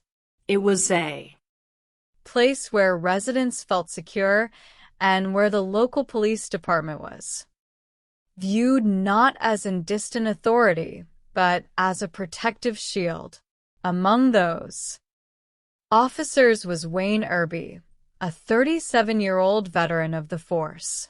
To those who worked alongside him, Wayne was a man who truly cared about his community. He was described as an officer who lived and breathed his profession, a dedicated public servant who spent his days on his beat, greeting residents and offering a reassuring presence. In the year 2003, Wayne's duties brought him to the home of Denise Miller, a 36-year-old single mother who had recently moved to the area from Kansas City, Missouri. Denise was a woman seeking a fresh start. Following a difficult divorce, she had packed her belongings and relocated her two children, Whitney and Walter, to Little Elm. She had secured a promising position with a local beverage distributor, built a beautiful home, and was focused on providing a stable, successful life for her family. Their first encounter was brief and professional. Wayne, noticing that Denise's garage door had been left open in a neighborhood that had recently experienced minor thefts, knocked on her door to advise her to close it.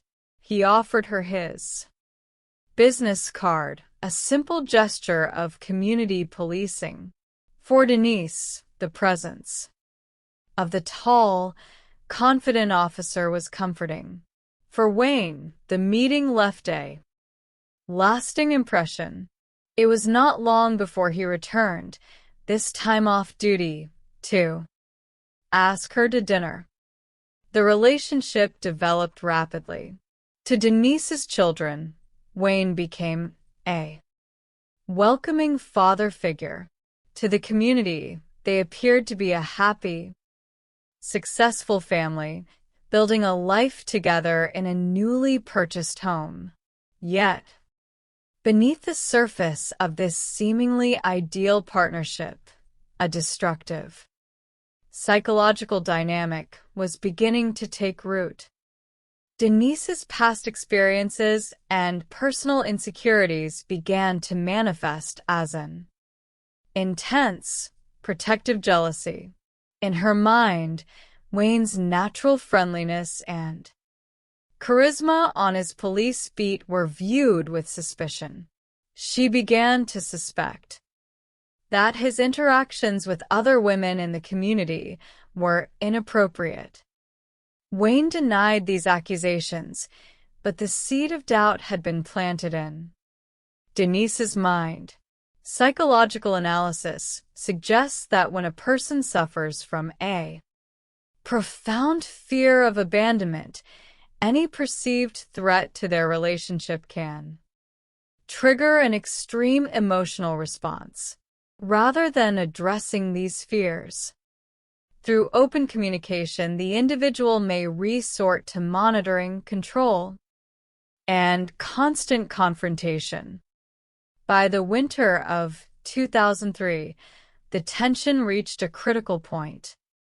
Denise filed a complaint of domestic violence against Wayne following a confrontation at his rental property, where she had discovered him in the presence of another woman.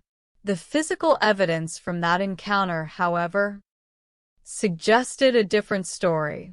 Wayne had sustained visible scratches and bruising to his face, while his companion corroborated his account that he had merely attempted to defend himself from Denise's anger. Denise later withdrew the complaint, admitting she had fabricated the details of the assault in a moment of intense anger. Despite this volatile incident, the couple attempted to reconcile, eventually purchasing a home together in 2004. But the underlying trust issues remained unresolved. Wayne found himself smothered by Denise's constant monitoring, which included dozens of missed calls on his mobile telephone during his shifts. Realizing that the relationship was no longer healthy, Wayne made the decision to move out, securing a separate rental home across town. In November of 2004, Denise unexpectedly lost her employment. Compassionate and concerned for the welfare of her children, Wayne agreed to try once more, helping her maintain her home and offering support. But the reconciliation was brief. By early December, Wayne realized that the cycle of jealousy and mistrust would not end. He made a firm, final decision to terminate the relationship. On December 10th, 2004, at 6 a.m, the officers of the Little Elm Police Department gathered for their daily briefing. Wayne Irby was absent. This was entirely uncharacteristic of an officer known for his punctuality and dedication. As the hours passed without contact, concern turned to alarm. A welfare check was conducted at Denise's home, but the house was dark, the vehicles were gone, and the doors were locked. When investigators spoke to Denise's teenage children, they learned that their mother had not returned home the previous night. Whitney recalled a brief, unusual telephone call from her mother around midnight, in which Denise expressed her love in a tone that seemed heavy with finality. The search led Wayne's partner, Jerry Walker, and fellow officer, James Wynn, to the rental property Wayne had previously occupied. Using a key obtained from the landlord, they entered the quiet house. In the kitchen, they discovered Wayne's personal effects, including his mobile telephone and personal pack. Down the hallway, Officer Wynn made the grim discovery. Wayne Irby was lying on the floor, the victim of a single gunshot wound to the back of his head. There were no signs of a struggle, suggesting he had been caught completely off guard. The loss of an officer sent shockwaves through the department, but the investigation had to proceed with objective focus. The immediate question was the whereabouts of Denise Miller. Investigators feared she might also be a victim, or conversely, that she was fleeing from the scene of a crime. A search of her residence revealed a handwritten note in the master bedroom expressing a deep, desperate sorrow and an intention to end her own life. More disturbing was the discovery that Wayne's duty holster in his closet was empty, though his uniforms remained hung. A local alert was broadcast to neighboring jurisdictions. The answer came at 4 in the morning on December 11th, 2004. The night manager of a hotel in Gainesville, Texas, received a distressed, slurred call from a room. Upon entering with a maintenance worker, they discovered Denise Miller lying on the floor, crumpled and bleeding from a gunshot wound to her head. Beside her lay a .25 caliber handgun. Denise was rushed to a trauma center, her life hanging in the balance. In the hotel room, investigators found Wayne's .40 caliber service weapon, which had jammed after an apparent attempt to load a bullet backward into the chamber. Having failed to use Wayne's weapon, Denise had turned the .25 caliber pistol upon herself. A third note was discovered in the room, a longer letter that contained a crucial, perplexing sentence claiming that Wayne's shooting had been an accident and that she had panicked and fled. Denise survived the self-inflicted injury, but the trauma to her frontal lobe resulted in severe cognitive and physical deficits, including partial paralysis, blindness in one eye, and a profound, apparent amnesia regarding the events of that fateful night. When questioned by Texas Ranger Tracy Murphy at her bedside, she expressed genuine confusion, denying any knowledge of Wayne's death or her own actions. Psychological analysts often debate the nature of such amnesia. While some suspects may feign memory loss to escape legal consequences, neurological trauma can indeed erase the recollection of highly stressful events.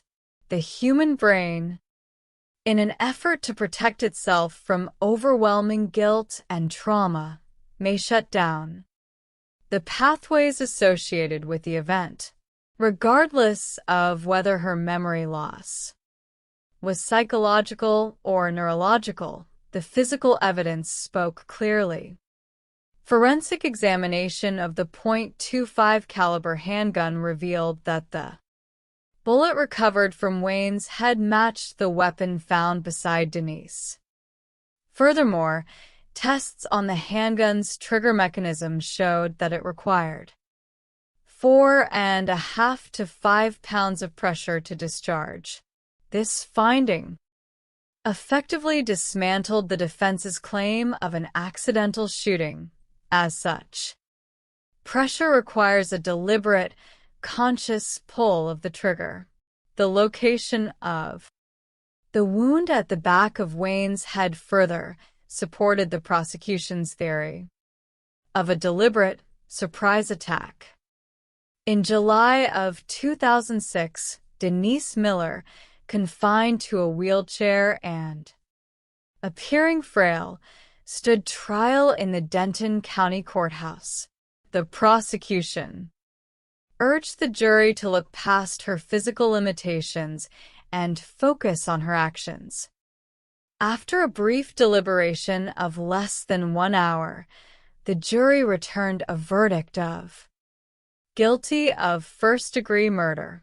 Recognizing her permanent disabilities, the jury chose to spare her the maximum penalty, sentencing her instead to 62 years in prison, a sentence that effectively ensured she would spend the remainder of her life behind bars. This tragic case illustrates the devastating consequences of unresolved possessiveness, when love is replaced by a desperate need to control another human being. The results are rarely constructive. The memory of Wayne Irby remains a testament to the dangers faced by those in law enforcement, not only on the streets, but sometimes within the private spaces of their own lives.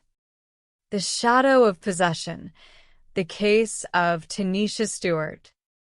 The second narrative takes us to the bustling metropolis of Houston, Texas. In March of 2007, Tanisha Stewart was a 19-year-old college freshman attending Texas A&M University on an academic scholarship. She was a young woman of exceptional promise, having excelled in her studies despite growing up in one of the city's more challenging neighborhoods.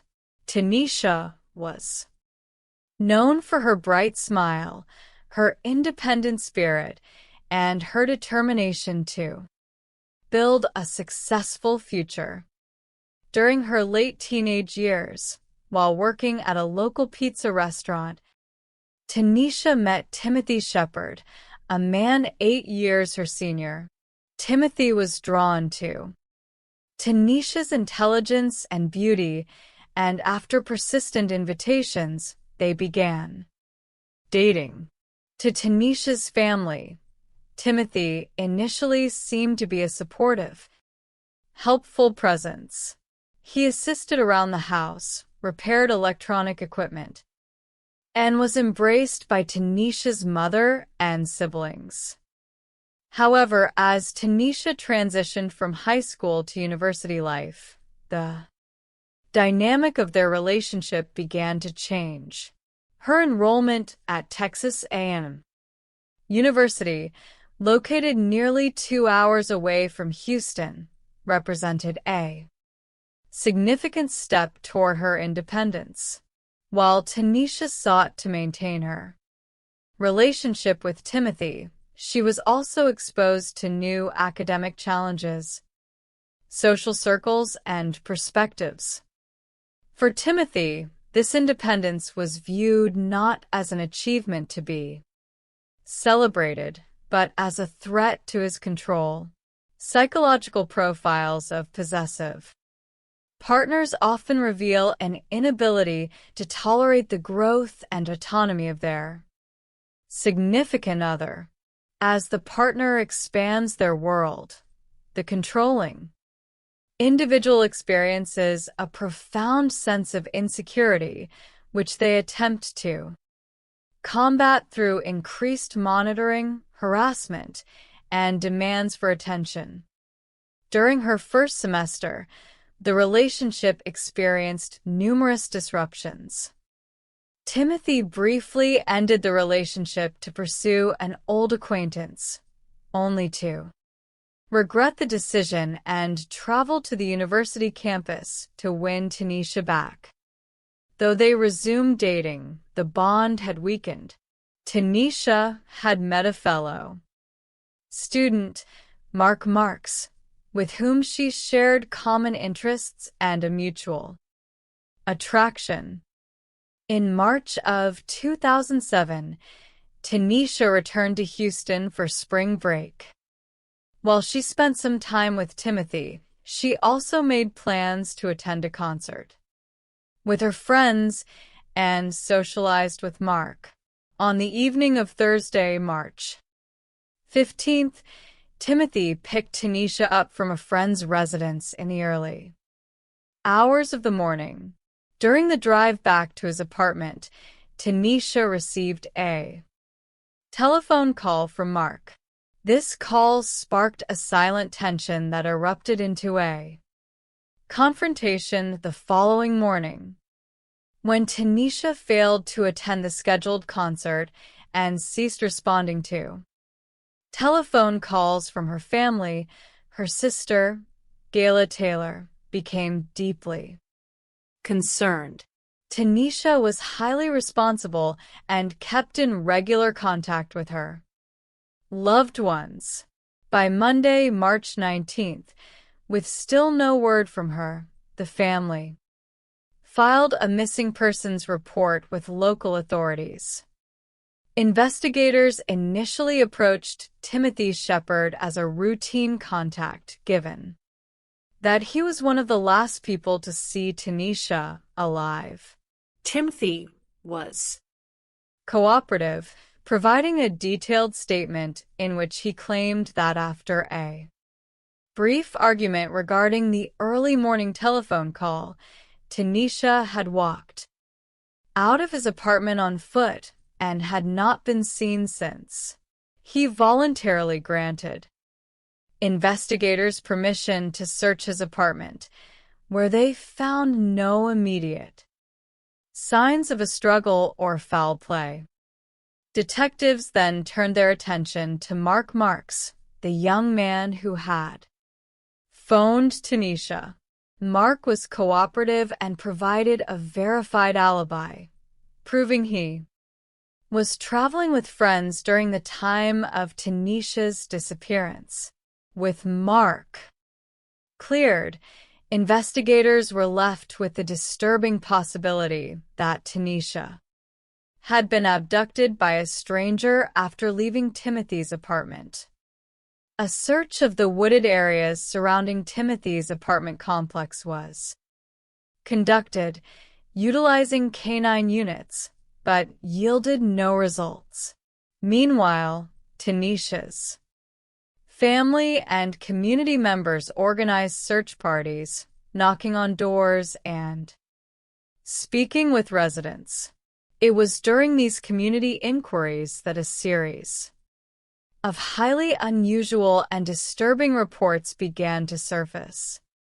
Neighbors in Timothy's apartment complex recalled that during the weekend following Tanisha's disappearance, Timothy had engaged in an intense, continuous outdoor cooking session, utilizing 2 separate grills.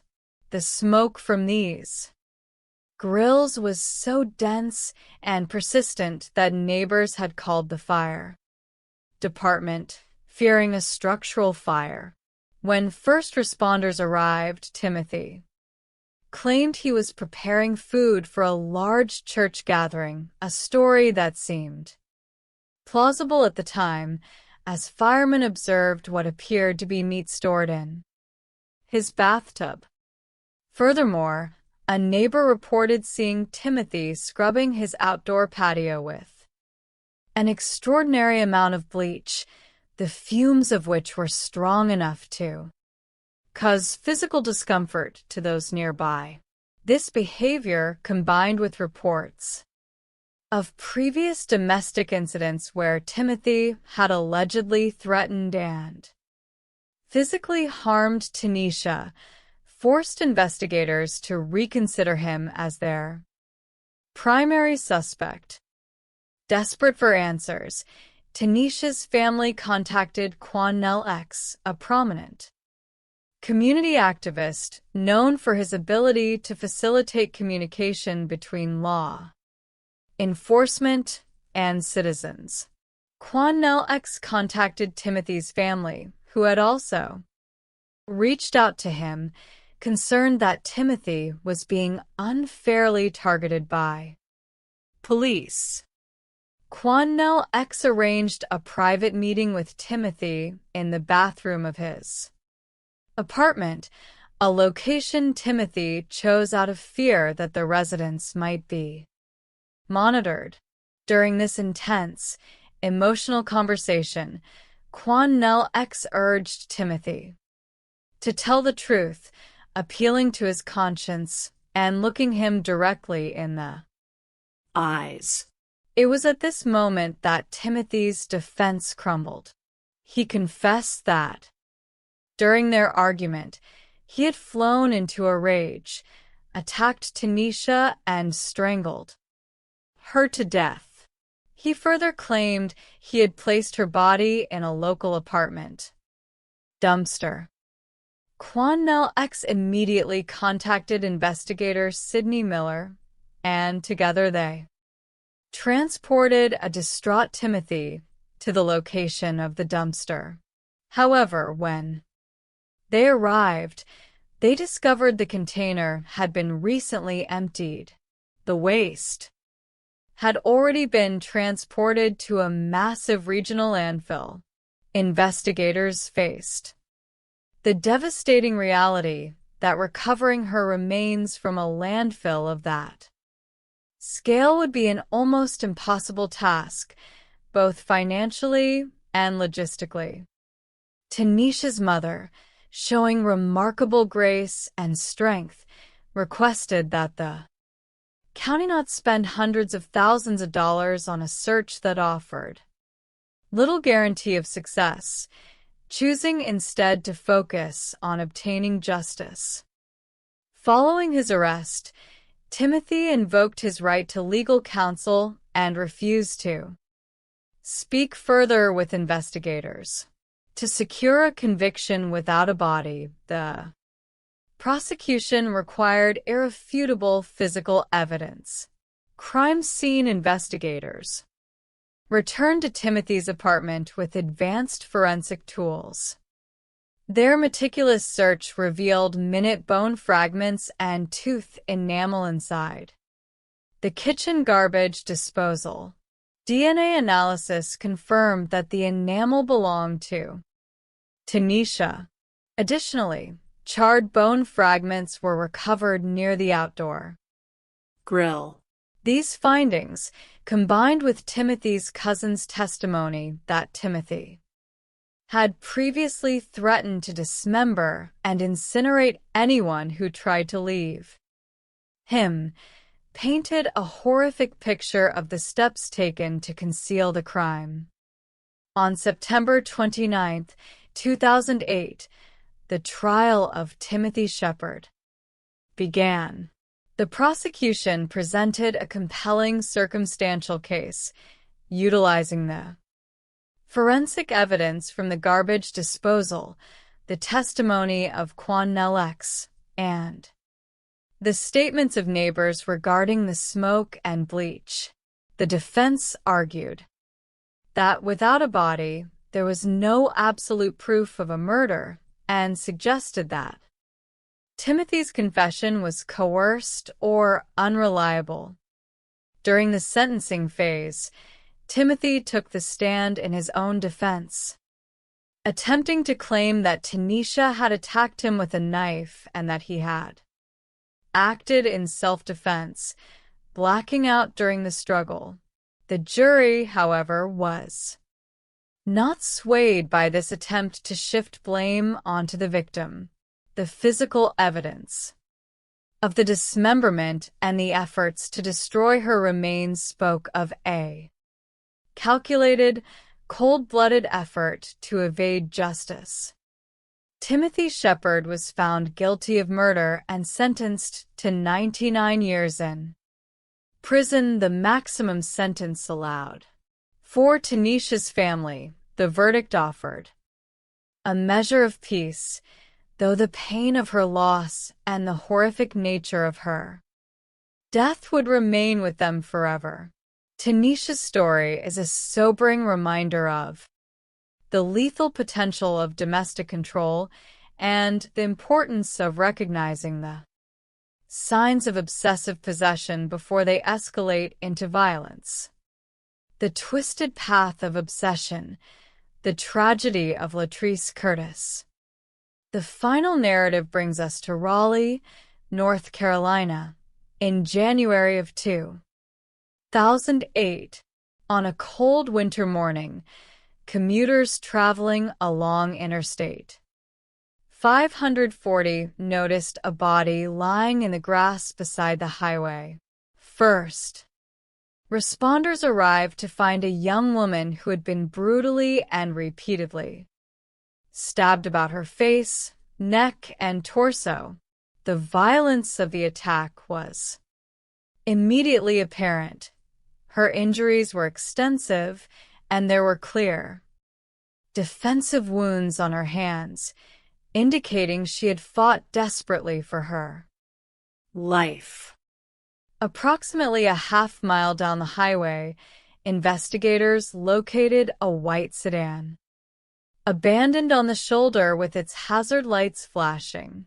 The vehicle showed signs of a violent struggle inside, including damage to the center console and blood on the driver's side door. Among the commuters delayed by the resulting traffic was Darren Curtis. As he slowly passed the scene, he noted the blue tarp covering the victim.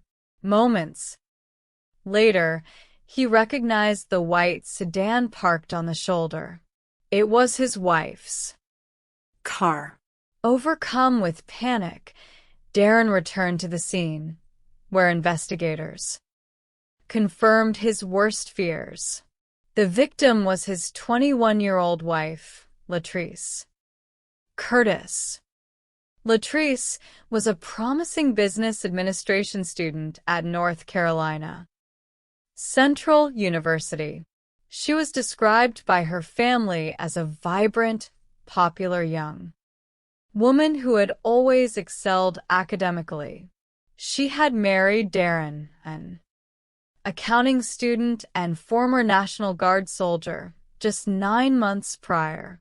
To all outward appearances, the newlyweds were deeply in love and looking forward to a bright future.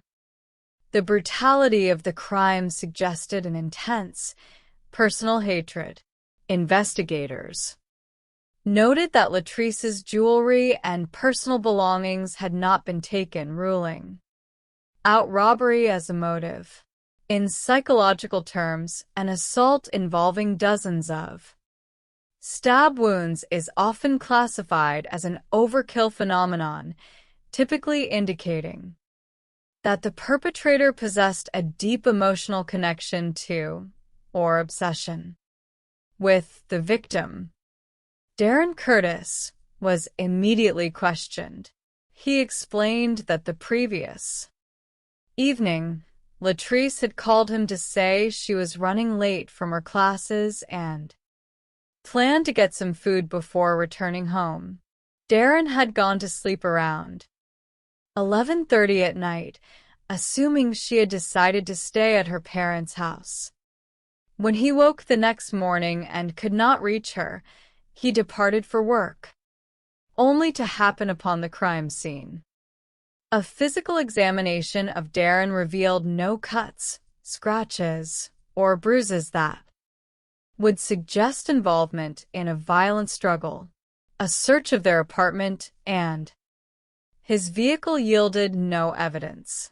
Darren was ruled out as a suspect, but investigators were left with a pressing question: who else had been in contact with Latrice on the night of her death?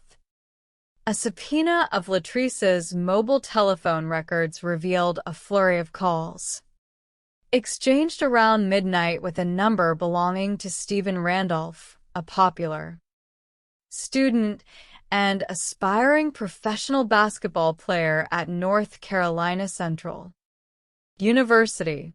Investigators also received a crucial piece of forensic evidence. From the autopsy, a condom had been recovered from Latrice's body, indicating she had engaged in sexual intercourse shortly before her death. Stephen Randolph, accompanied by his roommate, Pastor Robert Reeves, voluntarily came to the sheriff's office to speak with detectives. Initially, Stephen claimed his relationship with Latrice was strictly academic and friendly. However, when confronted with the telephone records and the autopsy findings, Stephen admitted to a secret, passionate affair. He explained that on the night of the murder, Latrice had visited the residence. He shared with Pastor Reeves they had engaged in sexual relations during which the condom had become lodged inside her. After unsuccessful attempts to retrieve it, Latrice left the home, intending to address the issue at her own apartment. Stephen claimed he then drove to the apartment of his primary girlfriend, Velma Newton, and had no further contact with Latrice, though they had exchanged several telephone calls regarding her anxiety over a potential pregnancy. Investigators verified Stephen's timeline with Velma Newton, who confirmed he had arrived at her home around 10 in the evening and remained until 1 in the morning. While this alibi covered a portion of the night, it did not entirely clear him for the hours between 1 and 2 in the morning, when the coroner estimated the murder occurred. Velma Newton also provided investigators with a curious detail. She and Stephen had recently been subjected to a series of anonymous, threatening telephone calls and messages, warning them to end their relationship. Furthermore, Stephen's vehicle had recently had all 4 tires slashed while parked outside Velma's apartment. The investigation took a dramatic turn when State Trooper Isaac Cooper contacted detectives. Cooper reported that at approximately 1:30 in the morning on January 30th, he had observed a disabled vehicle on the shoulder of Interstate 540 with its hazard lights flashing. He had stopped to investigate, but found the car unoccupied. Before he could investigate further, he was called away to another incident. Crucially, a registration check on that vehicle revealed it belonged to Robert Reeves, the 43-year-old pastor, who was Stephen's roommate. Pastor Robert Reeves was a well-known, charismatic figure in the local community, often referred to as the bishop. He was a motivational speaker and spiritual leader who had taken Stephen in when the young athlete was facing financial difficulties. Detectives brought Pastor Reeves in for further questioning. Reeves claimed he had been at a church service on the evening of the murder and had remained home. Afterward, He denied driving his vehicle on Interstate 540 that night and suggested Stephen might have borrowed his car, as Stephen had access to a spare key. However, when investigators interviewed Reeves' sister, who attended the same church, she stated she had not seen her brother at the service that evening. Furthermore, detectives noticed deep scratches and abrasions on Reeves' arms and hands. Reeves claimed he had sustained these injuries when he and Stephen had fallen while moving a heavy desk.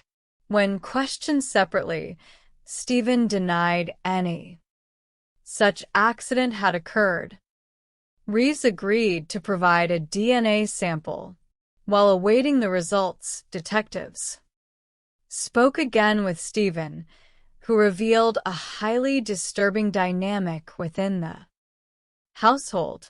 Stephen explained that Pastor Reeves had recently made explicit, unwanted